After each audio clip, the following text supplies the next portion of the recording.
Ladies and gentlemen, welcome to the Ladue Alumni League Sports Talk, and here's your host, Colton and co-host, Bobby Sutherland. Welcome back to the Thunderdome. I am your host, Colton Bain, joined by co-host / producer Bobby Sutherland, coming to you hot with the third episode of the Ladue Alumni League Sports Talk show. Bob, so much has happened since last week. Super excited about this week. We have several guest callers giving us all the updates around the league. Our private YouTube posts have gone viral. As you know, NFL Commissioner Roger Goodell, the one and only Goodell himself, is clearly a weekly viewer. Yeah, your research paid off this week, Colt. Yeah, and speaking of weekly listener, please welcome in longtime listener and first-time caller, Jimmy Limp. Jimmy, what's happening? Hey, what's going on, guys? How you doing over there? Doing all good, man. How are you? Oh, I'm hanging in there. Glad to be a part of the show. Been listening since the beginning, and I've always enjoyed it. I've always enjoyed it very much. We appreciate it. Appreciate it. Big win week one, Jimmy. I know a lot changed with Elliott's suspension and all that stuff. How you feeling right now? I'm feeling pretty good. Colt, when we drafted you, you saw me pick Ezekiel Elliott, and you said that's a terrible pick. What you said verbatim to me. And look where we are right now. Jerry Jones running the show in Dallas. And Ezekiel, he's going to play every game of the season. He's going to go for probably 2,000 yards. What round did you get him in? I got him first round, 12th pick. Okay. So that I went 12-13 back-to-back with him and Marshawn. Okay. So you're at this rate, that's looking to pay off. That's looking to be a good pick. But, Jimmy, I don't know if you listened last week or not, but we talked – our stat of the day was – and a lot of this has changed since then, which is kind of why we're bringing it back up, was Ezekiel Elliott had a 6-game suspension for his domestic violence case compared to former Rams kicker Josh Brown, who at the time only had a 1-game suspension, which he already served. But since then, obviously, Elliott's 6-game suspension was overturned, and he was cleared to play all season. Well, you would think that suspension's going to get moved later on. We'll see what happens. I think Jimmy should trade him, but I'm just saying.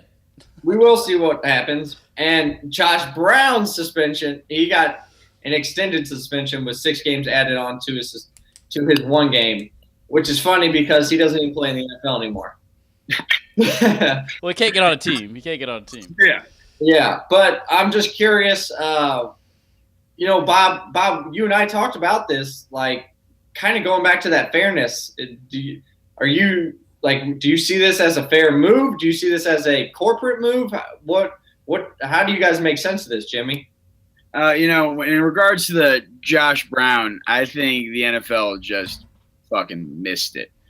I think they just didn't know exactly the severity. Whoa! Family-friendly show here. Watch the curse words. Sorry, I don't think they knew about the severity of what Josh Brown was doing, and the length that it was happening. This was happening with a marriage, and I think that's in terms of like long-term domestic violence. Whereas Ezekiel Elliott is, you can't ever defend anything like it, but in the sense of the NFL, they want their stars playing more than anything. And I think the Josh Brown is a cleaning up of their mess while like sneaking Ezekiel Elliott in the back door to let the star play, because that's what the people. And in my opinion, like if you're Josh Brown, if you're an owner of a team or a GM or whatever, how do you look at Josh Brown as a valuable player at all? I mean, he's going to get suspended 6 games if you pick him up. He is a mediocre kicker, I'd say. Yeah, he's the best. He's not going to play ever again. The NFL just did it because that's what they should have done in the first place, if you know what I'm saying. Yeah. And I think that's them cleaning up their mess. Absolutely. And have any of you ever seen the movie Concussion with Will Smith? I have not seen it. It's not really – it's like still $20 on iTunes, but I have not seen it. I want to. Go to Redbox, you idiot. I have seen it. Jimmy, so the NFL is always trying to cover their tracks, right? Yeah. So this is just another example of that. Exactly. I firmly believe that. Yeah. So, but But, I mean, clearly Roger Goodell's watching our show because he saw the research you did. He changed the suspension. So, all in all, I think the Ladue Sports League talk is a good thing for the NFL. Yeah, good thing we got our buddy Adam Shefty to forward that to some of his good friends, which made it to Goodell, right? Yeah. But anyway, so back to this Elliott thing. The NFL asked the court to make a decision on Elliott by tonight. So they kind of were heckling the courts who have not come out with any type of decision yet at this point. So a lot of people are thinking that the courts are going to uphold the decision and his suspension will be served at a later point. The NFL is kind of urging the court system to hurry up and make a decision, because if they don't, then the NFL can kind of budge in and impose their will, if that makes sense. It's kind of a confusing case. I don't know if that makes any sense. Do you guys have any thoughts on that? I mean, from my point of view, the NFL has too much control over what their players are going, or what their players can and cannot do. Because the courts, they're not going to rule anything. They'll just dismiss it eventually. So I don't think that'll ever play out just because he's star. I think that's just how the courts are kind of based around. But the NFL wants to do what they want, and that's suspend Ezekiel Elliott. Then he'll probably end up getting suspended. But I don't think it'll be this year. My thoughts is that, honestly, the courts probably give no care to what the NFL has to say. They're their own deal. What happens in their world does not affect the NFL. I mean, their decision cannot be based on what the NFL wants or decides. So the courts don't care, but the NFL does, obviously. So I don't know. You got to keep it standard. That's my only thought. Yeah, I love the text. I love the text alerts going on in the background. Yours was the loudest. I know. Sorry, it kind of threw me off there. All right. Well, Colt, I know you're getting thirsty. I know, Jimmy, you're not a drinker, so it's time to move on to what's on tap. Let's go drink some beer. What's on tap? All right, Bob, we are staying local, heading right across the river over into Alton, Illinois. We are drinking the Old Bakery's Oktoberfest Lager, which is perfect for fall and brewed with lots of Munich malts. It is 5.7% alcohol by volume. It is a solid 16 ounces or 1 pint. Let's see. What does that can look like, Colt? It is plentiful grainy. Sorry, I don't have my camera up here, so let me get it a little higher. Now I can whip up my notes here. It is plentiful grainy and malty with some toastiness. Pairs well with grilled, roasted, dry rubbed, or baked meats. The malty sweetness also pairs well with acidity and tomatoes, so pairs well with pizza and pasta. Ah, well, I like pizza, and I like that you said dry rubbed meats. That was my favorite. Yeah, so let's go get some dry rub and rub some meats. All right. That sounds great. Now, who's hot, who not? Tell me who rock, who sell on the first. Oh man, well he was on our our injury report last week because he did not join the Rams defense, and did he ever sign that contract? They have not reached a contract, but he has rejoined the team, so they've made some progress. Regardless, the St. Louis Rams defense is definitely hot. They had 4 sacks, 2 interceptions, 1 safety, and 2 defensive touchdowns last week. They are a free agent, so I don't know if no one's picked them up yet, surprisingly. But anyways, definitely had a great week last week in terms of fantasy points. Also hot is Chiefs running back Kareem Hunt, who on his first rush of the game had a fumble, but ended up with 148 rushing yards, 1 rushing TD, 98 receiving yards, and 2 receiving TDs. Now, on that fumble, that was his first, or in his college career, he had 1 fumble throughout his entire career. Right. Comes to the NFL, first play, fumble. But he recovered quite well, as you just said. Yeah, he had a heck of a game. So the Chiefs just had a heck of a game. Hoping big things with them. Also hot is Steelers receiver Antonio Brown, who caught 11 passes for 182 yards, no touchdowns, but plenty of catches and plenty of yards there. That totaled 28.7 points for Peter. Let's just stick with Peter's team, because not only did he have Antonio Brown and Kareem Hunt, but he also had Matthew Stafford, who tallied a good 28 points there. Speaking of points there, this week for everybody I thought was kind of low on the points chart, but Pete, he really came in hot this week. Yeah, definitely. Just an overall bad week for fantasy. Not a lot of scoring going on, but that's how it is. But your boy Bradford. But not my boy Bradford, although I still have a Bradford jersey. He threw for 346 yards and 3 touchdowns.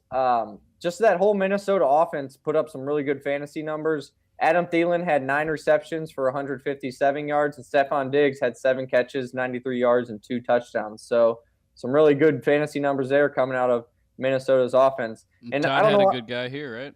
Yeah, I don't know if Todd started this guy or not, but this rookie, people definitely have had their eye on this rookie, Kenny Golladay, who reeled in 8 catches for 47 yards and 2 touchdowns. So with Stafford throwing the way he is, that might be a really good pick right there for Todd.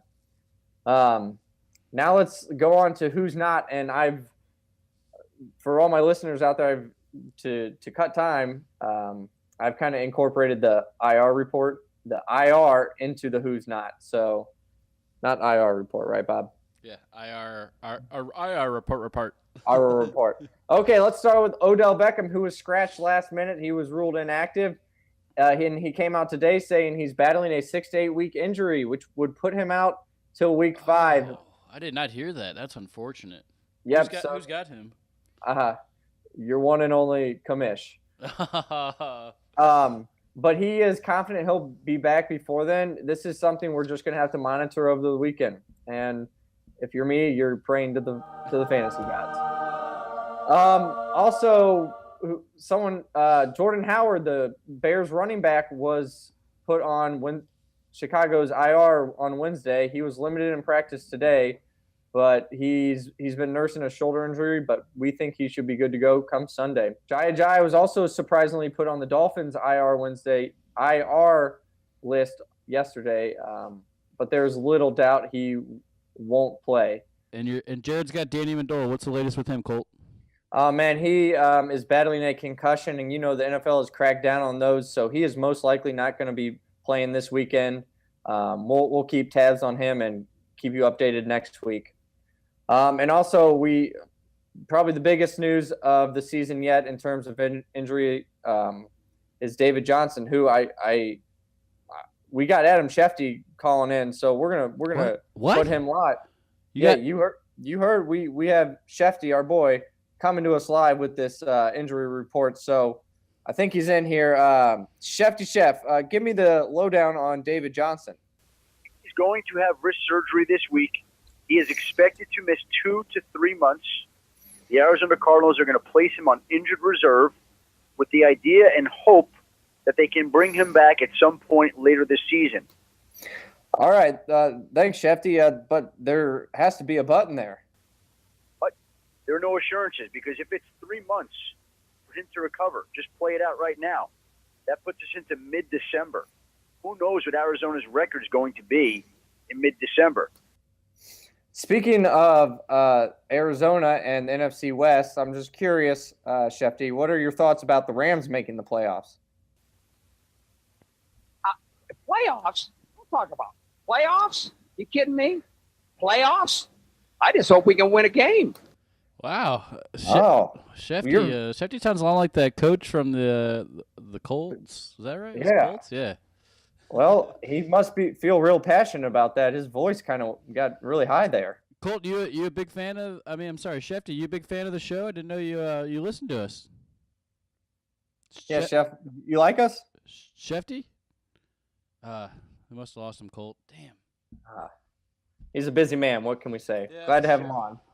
Man, that was awesome, Colt. You surprised me with this stuff. I didn't know you had his number. That's awesome, man. Can we get him every week, you think, or? We'll try our best. We'll try our best. Moving on here. Stat of the day. Well, we're ready to sit in our thinking chair. Let's go.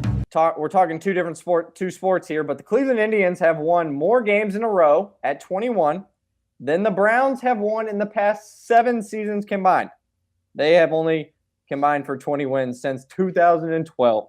Sounds like our dear old Rams. I know. I was just about to say, I wonder what that's like compared to the Rams. I know it's not as bad, but it's probably somewhat comparable. And I'm sitting here just saying, thank gosh, Cleveland is worse than the Rams.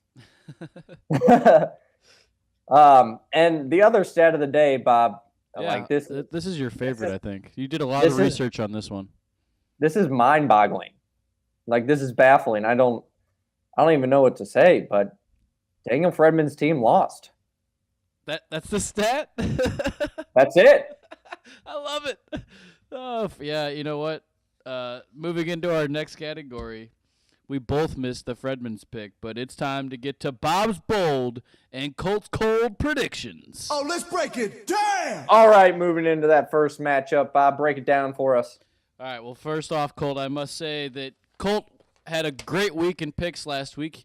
He went 0 for 6, while I got 4. So the big goose egg. Wait, what's our I don't know why I'm bringing this up, but what's our bet on this? Oh, actually, that brings me up to another point, Colt.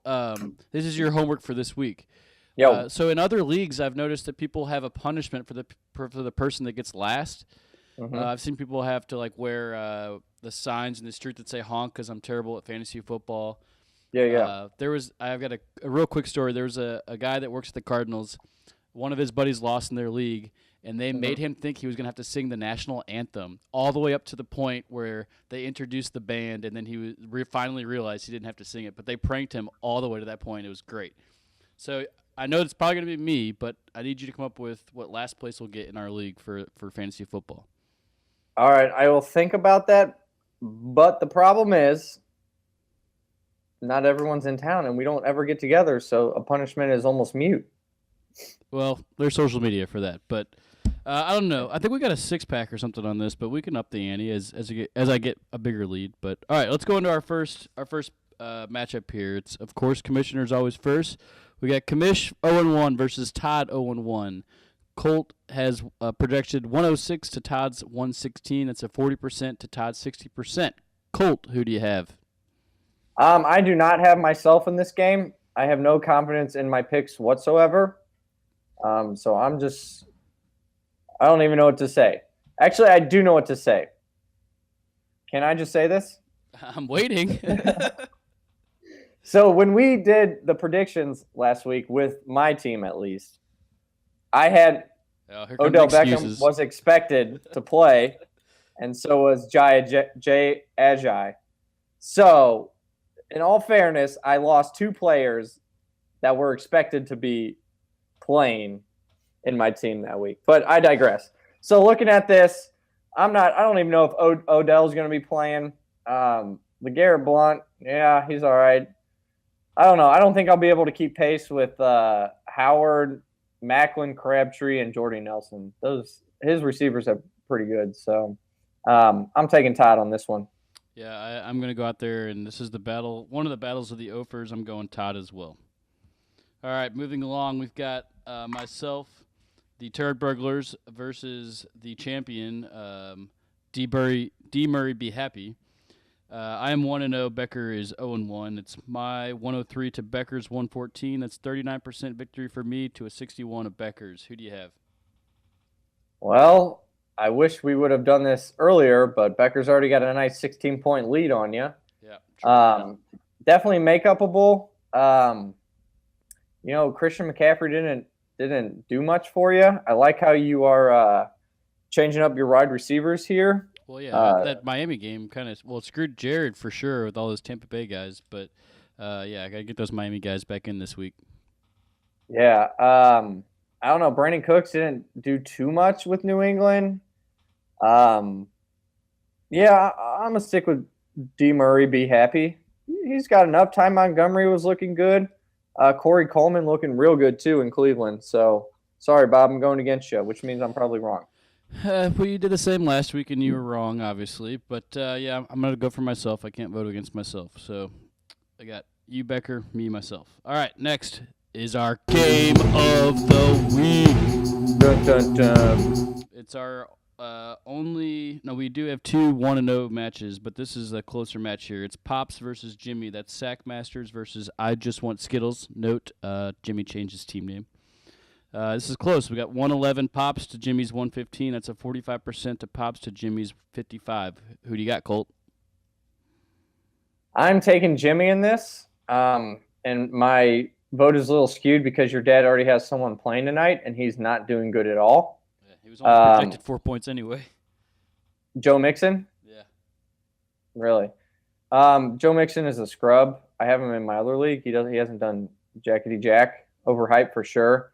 I'm just liking Jimmy's team all around. Marshawn Lynch and Elliott, we know they're both going to get their carries, and that running back duo might be the best in the league. So I know I doubted your dad once, but I really don't see him, getting much out of that running back tonight and being able to come back. What about you? Yeah, my prediction here has actually got some thought behind it. I'm going Jimmy because of the whole Zeke Elliott thing.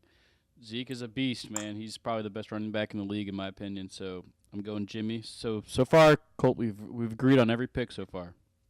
Oh my gosh! All right, moving right along, we've got Fredman. That would be Team Daniel Fredman versus Jared's touchdown there. And Jared, we're challenging you. You're not watching the show. What's your team name, buddy? We need to know. But Fredman's got a 117 to Jared's 118, and this is a 50-50 matchup here percentage-wise. What do you got, Colt? Well, I'm just curious. Do you know who Team Daniel Fredman is? I'm not sure who that is. Yeah, I don't know. He's a loser from week 1. Let me give it the quick stare down here. I'm definitely going touchdown there, just because I hate Daniel Fredman.